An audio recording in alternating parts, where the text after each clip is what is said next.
মুম্বাই থেকে কল এলো, ডিওয়াই স্টেডিয়ামে কনসার্টে আধা ঘন্টা গাইতে হবে, দেওয়া হবে 10 কোটি রুপি। অরিজিৎ উত্তরে বলেন, বৃষ্টির দিনে আমার বউ খিচুড়ি ইলিশ রান্না করেছে, সেটা খেয়ে তিনি ঘুমাতে পছন্দ করেন। বর্তমানে অরিজিৎ সিং একটি কনসার্টের জন্য 14 কোটি রুপি চার্জ করেন, যা ভারতীয় ইতিহাসের সর্বোচ্চ।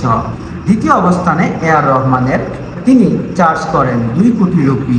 অরিজিৎ সিং এর কাছে প্রতি বছর 100টির ওপর কনসার্টের রিকোয়েস্ট আসে, তিনি খুব কম কনসার্টে যেতে রাজি হন। তিনি ভারতের সবচেয়ে ধনী গায়ক হতে পারেন, কিন্তু ইচ্ছে করে হননি। তার লাইফস্টাইল তিনি একেবারেই সিম্পল রেখেছেন। তার বাড়িঘর দেখলে বোঝার উপায় নেই এত বড় একজন জনপ্রিয় ব্যক্তি এখানে থাকেন। প্রয়োজন ছাড়া চলেন না দামি গাড়িতে। মাঝে মাঝে তিনি বিকালে হলে পুরনো জামা পরে খেলতে যান স্টেডিয়ামে ক্রিকেট খেলার জন্য।